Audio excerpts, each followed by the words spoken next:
Recording by Paul Adams. The Art of Public Speaking by Dale Carnegie and Joseph Berg Eisenwein. Section 43, Appendix D, Speeches for Study and Practice. William McKinley, Last Speech. Delivered at the World's Fair, Buffalo, New York, on September 5, 1901, the day before he was assassinated. I am glad again to be in the city of Buffalo and exchange greetings with her people, to whose generous hospitality I am not a stranger, and with whose good will I have been repeatedly and signally honored. Today I have additional satisfaction in meeting and giving welcome to the foreign representatives assembled here, whose presence and participation in this exposition have contributed in so marked a degree to its interest and success. To the Commissioners of the Dominion of Canada and the British colonies, the French colonies, the Republics of Mexico and of Central and South America, and the Commissioners of Cuba and Puerto Rico, who share with us in this undertaking, we give the hand of fellowship and felicitate with them upon the triumphs of art, science, education, and manufacture, which the old has bequeathed to the new century. Expositions are the timekeepers of progress. They record the world's advancement. They stimulate the energy, enterprise, and intellect of the people and quicken human genius. They go into the home. They broaden and brighten the daily life of the people. They open mighty storehouses of information to the student. Every exposition, great or small, has helped to some onward step. Comparison of ideas is always educational, and, as such, instructs the brain and hand of man. Friendly rivalry follows, which is the spur to industrial improvement, the inspiration to useful invention, and to high endeavor in all departments of human activity. It exacts a study of the wants, comforts, and even the whims of the people, and recognizes the efficacy of high quality and low prices to win their favor. The quest for trade is an incentive to men of business to devise, invent, improve, and economize in the cost of production. Business life, whether among ourselves or with other peoples, is ever a sharp struggle for success. It will be none the less in the future. Without competition, we would be clinging to the clumsy and antiquated process of farming and manufacture and the methods of business of long ago, and the 20th would be no further advanced than the 18th century. But though commercial competitors we are, commercial enemies we must not be. The Pan American Exposition has done its work thoroughly, presenting in its exhibits evidences of the highest skill and illustrating the progress of the human family in the Western Hemisphere. This portion of the earth has no cause for humiliation for the part it has performed in the march of civilization. It has not accomplished everything, far from it. It has simply done its best. And without vanity or boastfulness, and recognizing the manifold achievements of others, it invites the friendly rivalry of all the powers in the peaceful pursuits of trade and commerce, and will cooperate with all in advancing the highest and best interests of humanity. The wisdom and energy of all the nations are none too great for the world work. The success of art, science, industry, and invention is an international asset and a common glory. After all, how near one to the other is every part of the world. Modern inventions have brought into close relation widely separated peoples and make them better acquainted. Geographic and political divisions will continue to exist, but distances have been effaced. Swift ships and fast trains are becoming cosmopolitan. They invade fields which a few years ago were impenetrable. The world's products are exchanged as never before. And with increasing transportation facilities come increasing knowledge and larger trade. Prices are fixed with mathematical precision by supply and demand. The world's selling prices are regulated by market and crop reports. We travel greater distances in a shorter space of time and with more ease than was ever dreamed of by the fathers. Isolation is no longer possible or desirable. The same important news is read, though in different languages, the same day in all Christendom. The telegraph keeps us advised of what is occurring everywhere, and the press foreshadows, with more or less accuracy, the plans and purposes of the nations. Market prices of products and of securities are hourly known in every commercial mart, and the investments of the people extend beyond their own national boundaries into the remotest parts of the earth. Vast transactions are conducted and international exchanges are made by the tick of the cable. Every event of interest is immediately bulletined. The quick gathering and transmission of news, like rapid transit, are of recent origin and are only made possible by the genius of the inventor and the courage of the investor. It took a special messenger of the government, with every facility known at the time for rapid travel, 19 days to go from the city of Washington to New Orleans with a message to General Jackson that the war with England had ceased and a treaty of peace had been signed. How different now! We reached General Miles in Puerto Rico, and he was able through the military telegraph to stop his army on the firing line with the message that the United States and Spain had signed a protocol suspending hostilities. We knew almost instanter of the first shots fired at Santiago, and the subsequent surrender of the Spanish forces was known at Washington within less than an hour of its consummation. The first ship of Cervera's fleet had hardly emerged from that historic harbor when the fact was flashed to our capital, and the swift destruction that followed was announced immediately through the wonderful medium of telegraphy. So accustomed are we to safe and easy communication with distant lands that its temporary interruption, even in ordinary times, results in loss and inconvenience.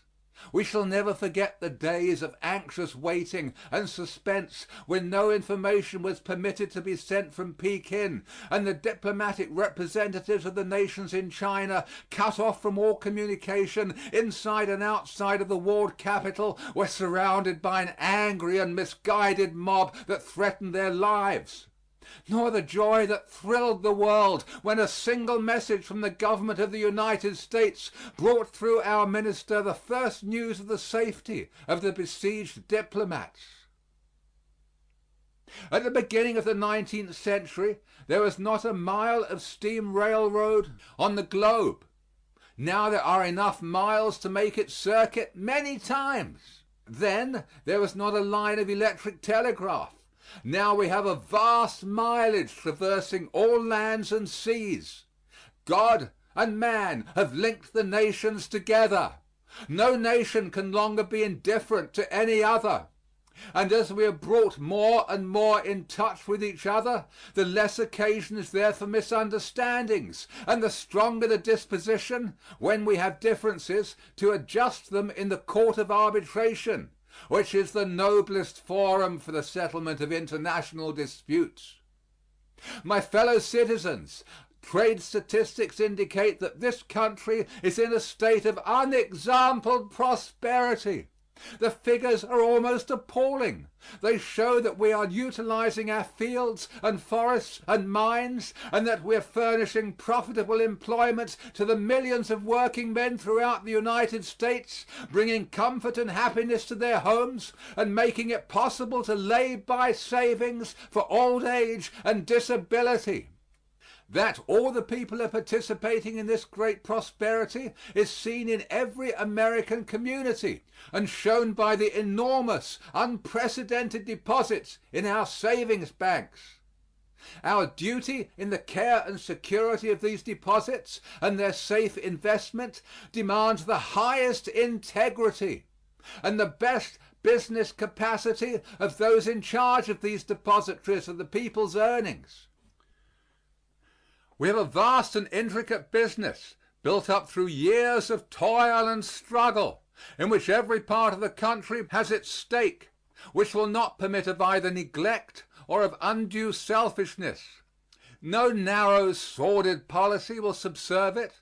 The greatest skill and wisdom on the part of manufacturers and producers will be required to hold and increase it.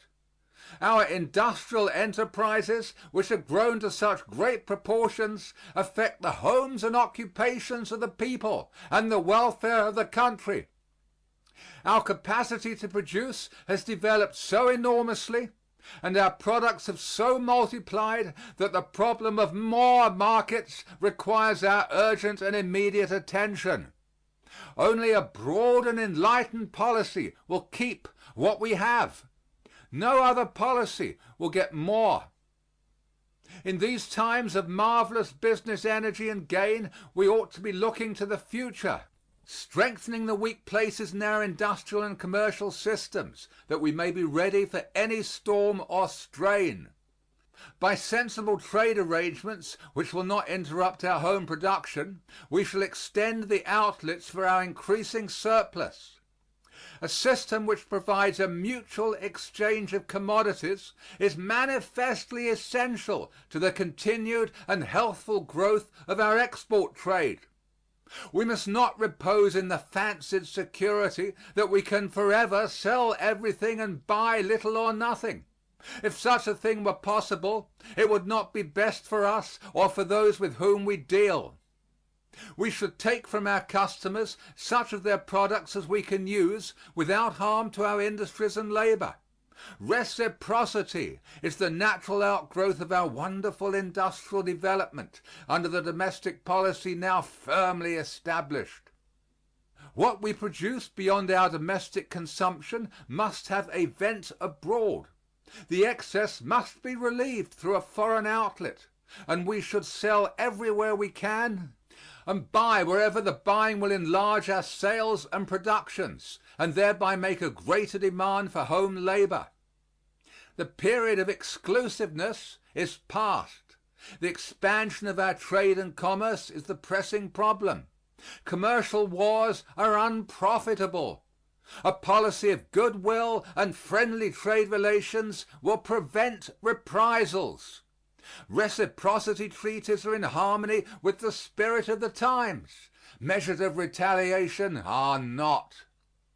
If, perchance, some of our tariffs are no longer needed for revenue or to encourage and protect our industries at home, why should they not be employed to extend and promote our markets abroad? Then, too, we have inadequate steamship service. New lines of steamships have already been put in commission between the Pacific coast ports of the United States and those on the western coasts of Mexico and Central and South America. These should be followed up with direct steamship lines between the western coast of the United States and South American ports. One of the needs of the times is direct commercial lines from our vast fields of production to the fields of consumption that we have but barely touched. Next in advantage to having the thing to sell is to have the conveyance to carry it to the buyer. We must encourage our merchant marine. We must have more ships. They must be under the American flag, built and manned and owned by Americans. These will not only be profitable in a commercial sense, they will be messengers of peace and amity wherever they go.